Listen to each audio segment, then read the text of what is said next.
Penderitaan mana yang Anda pilih? Penderitaan yang berguna bagi roh saudara, atau penderitaan yang kadang-kadang kebahagiaan bagi duniawi?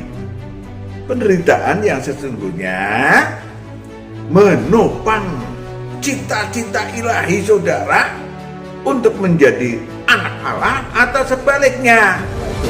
Gembala dengan roh kita, nanti Tuhan akan memberikan kebenaran cara perdamaian. Nama kata lain adalah saudaraku yang terkasih, kita berjumpa lagi untuk membahas kebenaran-kebenaran yang kita butuhkan selama kita hidup di bumi. Kali ini akan dibahas tentang penderitaan mana yang Anda pilih. Aneh. Penderitaan mana yang Anda pilih? Aneh kan judulnya? Tapi ini adalah sesuatu yang sangat penting bagi kehidupan kita secara pribadi maupun kelompok kecil yang lain. Tetapi kita akan menyaksikan satu lagu pujian terlebih dahulu sebelum melanjutkan.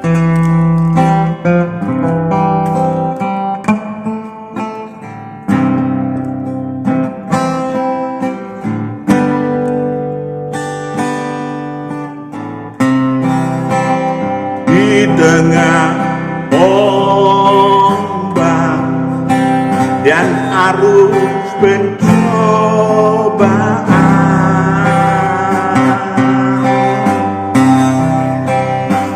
hampir tenggelam tujuan arah hidupku.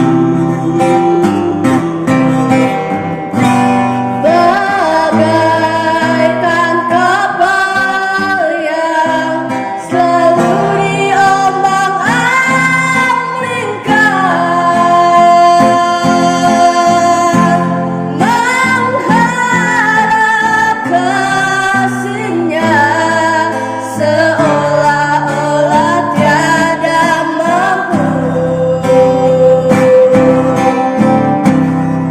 Yesus perhatikan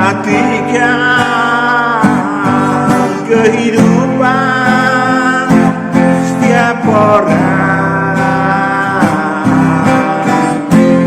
yang sudah susah dibetulkan dengan penuh kasih sayang.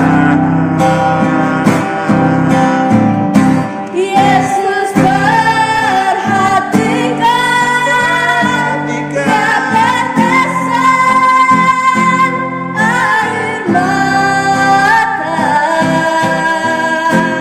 Dia mengenal hatiku yang penuh penyesalan dosa. Yesus perhatikan Yesus perhatikan kehidupan setiap orang yang sudah rusak dibetulkan dengan penuh kasih sayang. Yesus perhatikan yang tetesan air mata. Dia mengenal hatiku yang penuh penyesalan dosa.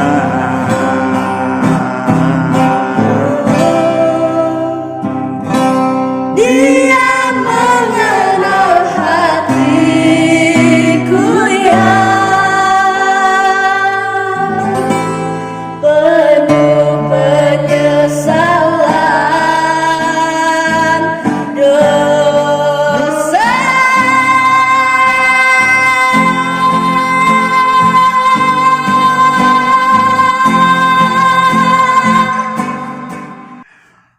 Pertanyaan yang aneh. Makalah yang aneh judulnya. Penderitaan mana yang Anda pilih? Siapa yang memilih? Oh, Oh, Anda telah memilih. Kenapa? Kita berasal dari surga kekal. Yang enaknya bukan main. Luar biasa. Terus kita turun ke bumi yang gak enak. Celaka orang yang turun ke bumi. Anda pilih turun ke bumi. Bukankah Anda memang sudah siap menderita? Menderita untuk memperjuangkan menjadi anak Allah yang tadinya cuma ciptaan. Ya kan? Oh kok gitu ya Pak? Ya mungkin ada yang belum sadar jati diri. Ibrani 11 ayat 13 sampai 16 sebelum kita melanjutkan. Ibrani 11 ayat 13 sampai 16. Dalam iman mereka semua ini telah mati sebagai orang-orang yang tidak memperoleh apa yang dijanjikan itu, tetapi yang hanya dari jauh melihatnya dan melambai-lambai kepadanya, dan yang mengakui bahwa mereka adalah orang asing. Mereka adalah nabi-nabi yang manapun juga itu adalah orang asing. Saudara dan saya adalah orang asing Dan pendatang di bumi ini. pendatang di bumi ini. Cukup jelas? Pendatang di bumi ini. And then, Sebab mereka yang berkata demikian menyatakan bahwa mereka dengan rindu mencari suatu tanah air, mencari suatu tanah air, kembali ke tanah air kita di mana? Surga kekal.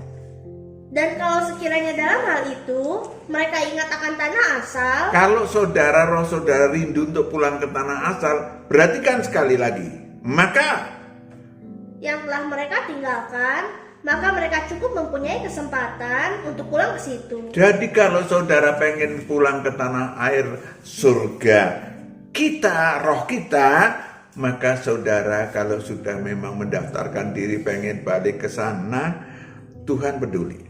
Allah peduli. Berarti kan Allah peduli. Kalau saudara kok 2/3 masuk neraka, banyak yang nggak peduli kok. Nggak peduli masuk kemana, nggak peduli pulang ke tanah air, ya terus ngapain? Ditolong. Lanjut. Tetapi sekarang mereka merindukan tanah air yang lebih baik, yaitu satu tanah air surgawi. Tanah air yang lebih baik. Sebab itu Allah tidak malu disebut Allah mereka, karena Ia telah mempersiapkan sebuah kota bagi mereka. Yes. Saudara dipersiapkan kota di surga kekal. Satu areal ilahi yang luar biasa. Anda menjadi anak-anak Allah yang memerintah, menjadi raja-raja ilahi dan imam-imam Allah yang maha tinggi. Habis? Oke. Jadi saudaraku yang kekasih, kita ke bumi untuk berjuang. Sekali lagi, berjuang. Kita itu tadinya makhluk ciptaan, namanya makhluk tua-tua, turun ke bumi untuk mendaftarkan. Saudara mendaftarkan loh, bukan paksa Allah loh.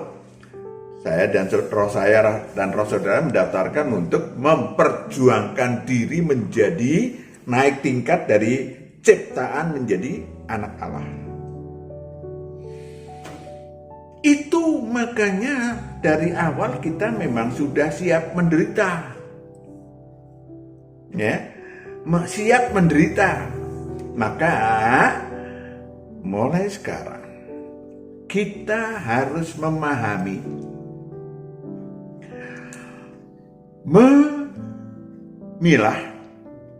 memilih penderitaan yang harus kita alami yang memang berguna bagi roh saudara. Jadi makanya pertanyaan, penderitaan mana yang Anda pilih? Penderitaan yang berguna bagi roh saudara, atau penderitaan yang kadang-kadang kebahagiaan bagi duniawi? Penderitaan yang sesungguhnya menopang cita-cita ilahi saudara untuk menjadi anak Allah, atau sebaliknya penderitaan yang membawa saudara memasuki alam maut, memasuki kerajaan maut. Ya, penderitaan di bumi yang paling utama bagi roh saudara di penjara di kerajaan maut. Kalau mati rohnya masuk alam maut. Kalau kiamat nanti ada pengadilan, masuk lagi surga neraka kekal. Ngeri kan? Anda tentu pasti yang yakin bahwa Anda tidak akan memilih penderitaan yang semacam itu. Amin. Buka. Maka Yakobus 1 ayat 2 sampai 4. Yakobus 1 ayat 2 sampai 4. Saudara-saudaraku, anggaplah sebagai suatu kebahagiaan Anggaplah sebagai suatu kebahagiaan apabila kamu jatuh ke dalam berbagai-bagai pencobaan. apabila Anda jatuh dalam berbagai-bagai pencobaan. Sebab kamu tahu bahwa ujian terhadap imanmu itu menghasilkan ketekunan, Ujian terhadap imanmu menghasilkan ketekunan, dan biarkanlah ketekunan itu memperoleh buah yang matang, buah yang matang, supaya kamu menjadi sempurna menjadi sempurna sebagai anak Allah. dan utuh dan tak kekurangan suatu apapun. Cukup jelas? Jadi kalau saudara memilih penderitaan yang memang memperkaya, membuat roh Anda hidup, tumbuh dan berbuah. Ayat 4 sudah dibaca? Sudah, oke. Maka secara garis besar ada dua penderitaan di bumi sekali lagi. Penderitaan yang merongrong roh saudara, roh kita, ya, roh si manusia, yakni penderitaan dalam kerajaan maut sebetulnya. Dan ada penderitaan yang sebetulnya sangat mengerikan. Di dalam kerajaan maut, iblis bisa membuat nasib buruk tubuh alamiah. Supaya apa? Supaya menghujat Allah. Berarti kan baik-baik. Supaya menghujat Allah. Dan ada lagi penderitaan yang dirasakan tubuh alamiah seakan-akan kebahagiaan, memiliki kuasa, memiliki harta, kemuliaan. Padahal itu sebenarnya penderitaan roh saudara, tapi tubuh alamiahnya dibuat oleh iblis seakan-akan membahagiakan. Padahal ini yang tadi apa? Tadi dibawa supaya penderitaan, supaya dibawa menghujat Allah. Allah yang melakukan semuanya. Allah yang membuat saya menderita. Allah yang membuat saya nasibnya buruk. Takdir. Kalau ini dibuat supaya nggak ingat surga. Aku sudah punya surga. Dua-duanya kalau memang terus-menerus sampai meningha, maka rohnya masuk ke alam maut. Rohnya masuk ke alam maut. Kalau meningha, rohnya masuk ke alam maut. Dan ketika kelak ada penghakiman akhir pasca kiamat, rohnya masuk neraka kekal. Kemungkinan besar masuk neraka kekal. Karena memang apa? Memang sudah setuju ikut iblis. Setuju ikut iblis. Setuju menghujat Allah. Setuju menghujat, menyisihkan sang anak domba. Zakaria 13 ayat 7 sampai 8. Zakaria 13 ayat 7 sampai 8. Hai pedang, bangkitlah terhadap gembalaku, terhadap orang yang paling karib kepadaku. Demikianlah firman Tuhan semesta alam. Bunuhlah gembala. Mereka membunuh gembala.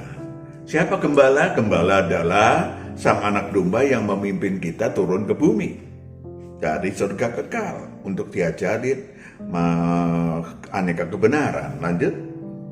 Sehingga domba-domba tercerai-berai, aku akan mengenakan tanganku terhadap yang lemah. Maka di seluruh negeri, di seluruh bumi, demikianlah firman Tuhan, 2/3 daripadanya akan dilenyapkan, mati binasa, tetapi 1/3 daripadanya akan tinggal hidup. Yes, jadi hanya 1/3 kelak probabilitasnya yang akan kembali ke surga kekal. Nah, sudah cukup jelas? Pertanyaan jadi jelas ya, penderitaan mana yang Anda pilih? Menjadi jelas. Nah, kalau penderitaan yang Anda pilih adalah penderitaan yang memang sejak di surga kekal, sejak keluar dari surga kekal, sejak turun ke surga kekal, saudara sudah siap untuk berjuang bagi roh saudara, untuk kembali ke surga kekal. Di bumi ini kita memiliki banyak simulasi, baik simulasi yang nampak maupun simulasi yang tidak nampak. Simulasi yang nampak adalah sekolah, ya kan? Sekolah, aneh ya, aneh. Puji Tuhan, kita masih berada di era masih ada sekolah. Saya lihat di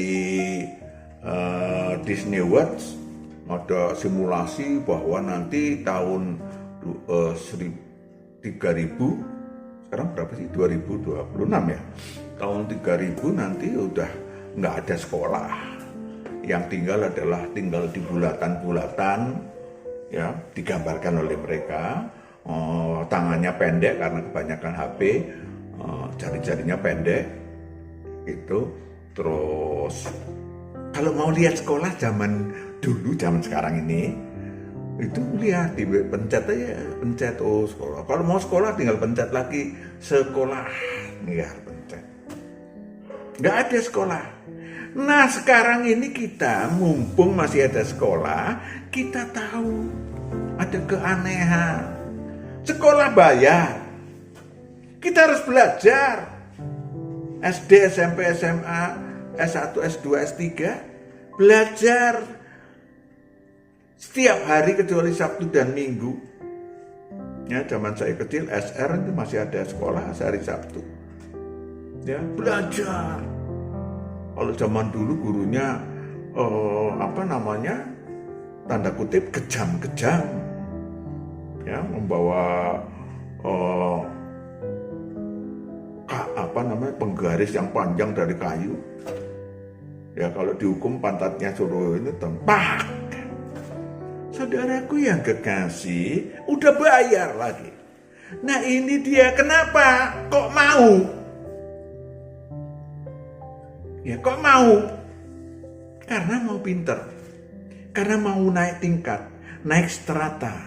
Itu adalah simulasi atau gambaran bahwa dalam keilahian roh kita, itu kan tubuh dan jiwa. Roh kita ada namanya peningkatan strata. Ya kan? Ada peningkatan strata. Maka saudaraku yang kekasih, saya mau tanya kepada saudara. Kalau Pak Guru waktu sekolah dulu nanya, misalnya ngetes matematik, zaman saya dulu aljabar, ditanya, Pak Wiro berangkat dari Jogja menuju Jakarta jam 5 sore, naik mobil dengan kecepatan 100 km per jam. Jan dari Jakarta pergi ke Jogja dengan kecepatan 80 km naik truk. Jam berapakah mereka ketemu? Lalu saudara bilang, saya nggak mau Pak Guru, maaf, saya nggak kenal Pak Wiro, apalagi Pak Ijan. Ya saya nggak pernah naik truk, juga naik mobil. Naik kelas nggak? Kalau terus-menerus saudara begitu, nggak naik lah. Kenapa? Di sekolah ya kehendak siapa? Pak Guru atau Bu Guru, bukan kehendakmu yang jadi. Kalau mau sekolah di situ, sekolah di mana? Ya kan? Buat sekolah sendiri. Saudaraku nggak akan naik kelas karena sekolah sendiri nggak ada kelasnya. Maka saudaraku yang kekasih, Saya ingin sampaikan kepada saudara bahwa ya, seperti halnya roh manusia, tubuh juga dinamis. Perhatikan baik-baik. Tubuh saudara itu, tubuh dan jiwa, itu namanya tubuh alamiah, itu dinamis. Memiliki keinginan, ini yang penting juga. Memiliki keinginan vertikal sedikit, banyak yang keinginannya sedikit, keinginannya horizontal lumayan, keinginan duniawi yang besar. Yakobus 1 ayat 14 sampai 15. Yakobus 1 ayat 14 sampai 15. Yakobus 1 ayat 13 dulu. Ayat 13, apabila seorang dicobai, janganlah ia berkata, pencobaan ini datang dari Allah. Perhatikan. Ulangi lagi. Apabila seorang dicobai,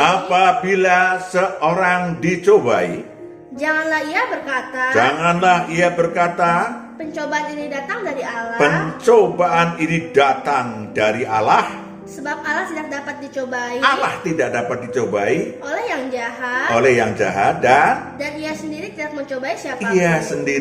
Ia sendiri tidak mencobai siapapun. Jelas? Banyak orang menghujat. Ya. Karena apa? Lanjut. Tetapi tiap-tiap orang dicobai oleh keinginannya Tiap-tiap sendiri. orang dicobai oleh keinginannya sendiri. Karena ia diseret dan dipikat olehnya. Seret dan dipikat olehnya. Dan apabila keinginan itu telah dibuahi, ia melahirkan dosa. Dan apabila dosa itu sudah matang, ia melahirkan maut. Maut bukan maut. Maut.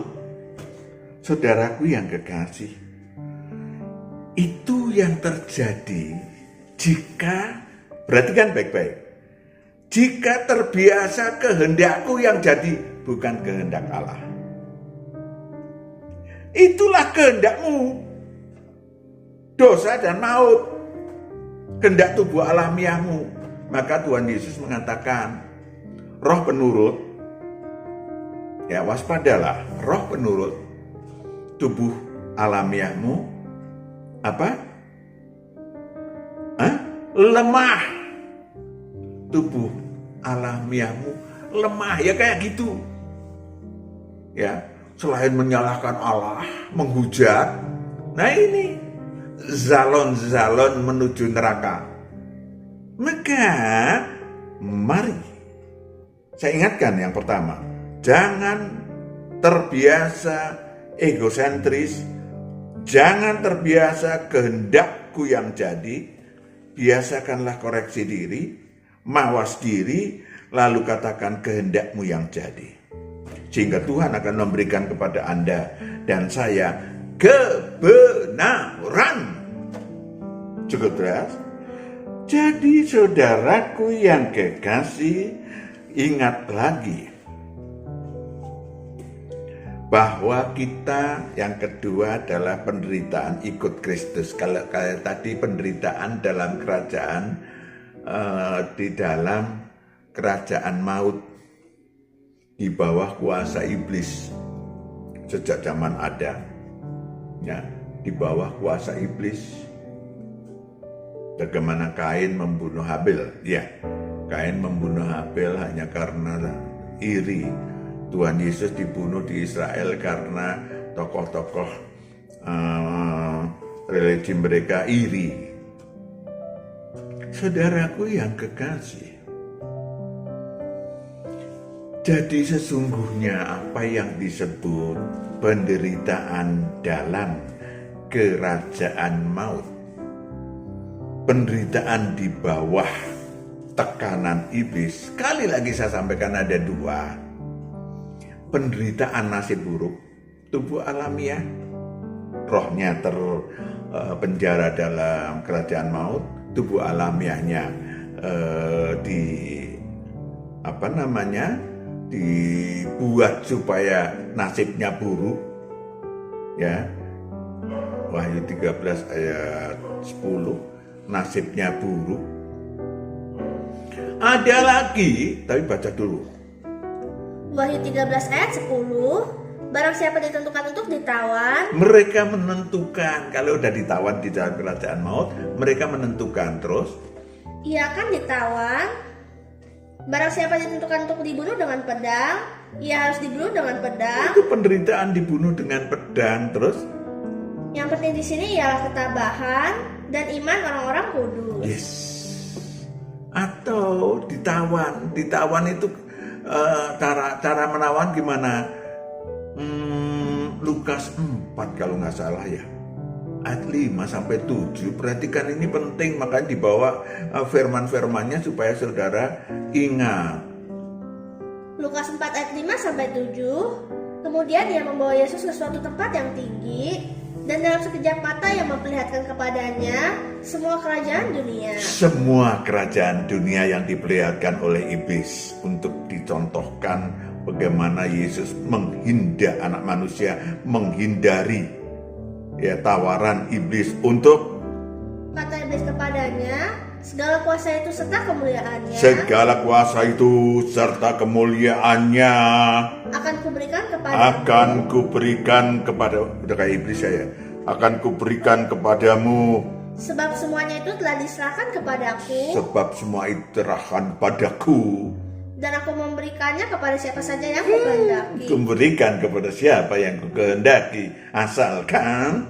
Jadi jikalau engkau menyembah aku, seluruhnya itu akan menjadi milikku. Nah itu penderitaan yang berselimutkan, bertopengkan kebahagiaan akan kuasa dan kemuliaan duniawi. Sudah jelas? Saudara akan mengatakan, oh gitu ya Pak, no way deh Pak. Ya, berani saudara mengatakan no way? Kalau berani ya ikut Kristus. Jadi jangan ranco. Jangan ranco penderitaan mana yang sesungguhnya harus ditempuh. Jangan ranco. Penderitaan ikut Kristus, yes. Penderitaan anak sekolah. Supaya naik tingkat. Kalau tadi penderitaan mau daftarin sekolah tapi diusir dari sekolahan. Kenapa? Marah sama gurunya. Guru kok bego amat, saya nyuruh-nyuruh saya udah bayar. Keluarin. Sekarang penderitaan ikut Kristus adalah penderitaan di mana saudara dan saya menggapai cita-cita ilahi untuk menjadi anak Allah. Yang sudah siap kita turun dari surga kekal yang enak tenan, turun ke bumi untuk berjuang bersama Kristus, yaitu belajar aneka kebenaran di bumi. Gak gampang. Kenapa? Kalau cuma teori kebenaran, kebenaran gampang. Tapi saudara akan ditunjukkan pelajaran oleh Tuhan bagaimana mengasihi musuh. Kebenaran untuk saudara tahu dan diterapkan dalam hidup. That's not easy. Amin. Not easy. Kita udah baik-baik, dikasih makan, dikuliahkan, ya kan, disekolahkan, dibayarkan, begitu tamat. Goodbye my love, your tears will down. Itu yang terjadi.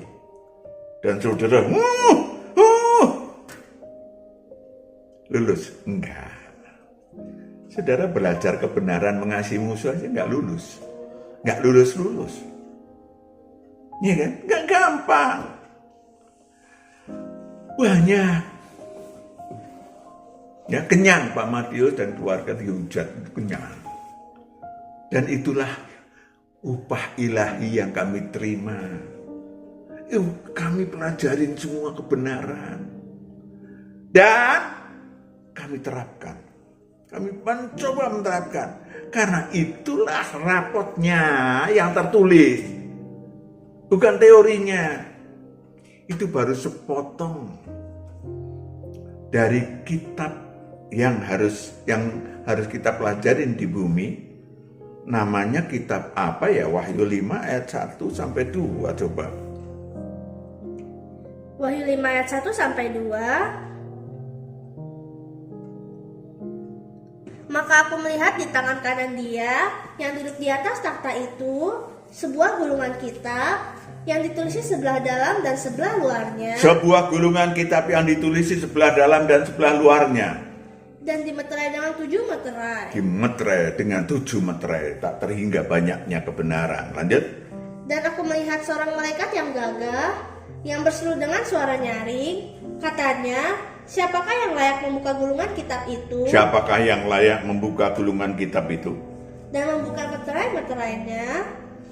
Tetapi tidak ada seorang pun yang di sorga, atau yang di bumi, atau yang di bawah bumi, yang dapat membuka gulungan kitab itu, atau yang dapat melihat sebelah dalamnya. Itu yang kita pelajarin, karena nggak ada satupun yang melihat, yang dapat membuka gulungan kitab yang berisi tentang Allah Tritunggal, yang berisi tentang rencana Allah Bapa, kehendak Allah Bapa, dan ciptaan-ciptaannya banyak.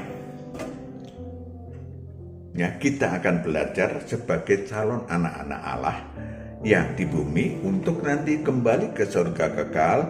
Anda menjadi raja-raja ilahi untuk mengajarkan kebenaran yang saudara dan saya pelajarin di bumi. Untuk menjadi imam-imam Allah yang maha tinggi, untuk menyampaikan kebenaran-kebenaran yang sudah saya dan saudara pelajarin. Amin. Itu penderitaan. Ya kan? Dan kita udah siap. Tidak semua roh-roh makhluk tua-tua yang berani turun ke bumi. Saya dan sampean sudah di bumi, Mas. Jadi manusia, makhluk tua-tua yang berani. Amin. Lanjutkan keberanian Anda. Lanjutkan untuk menderita bersama Kristus. Lanjutkan untuk kemudian roh saudara yang sudah faham sebelum turun ke bumi, melanjutkan tiap hari, tiap jam, tiap detik untuk belajar kebenaran tadi. 2, untuk memenangkan perkara-perkara pencobaan tadi udah dibaca. Memenangkan pencobaan. Tadi belajar kebenaran dari kitab tadi. Memenangkan pencobaan di bumi supaya saudara sempurna tadi. Anggaplah sebagai kebahagiaan. Memang penderitaan, anggaplah sebagai kebahagiaan. Karena apa? Karena saya mau naik kelas. Saudara mau naik kelas. Rohnya mau jadi anak Allah. Ya kan? Dan itu yang lulus cuma 1/3 kembali ke surga. Yang 2/3 nggak lulus. Artinya di antara 3 orang, 1 orang yang lulus, 2 orang masuk neraka kekal.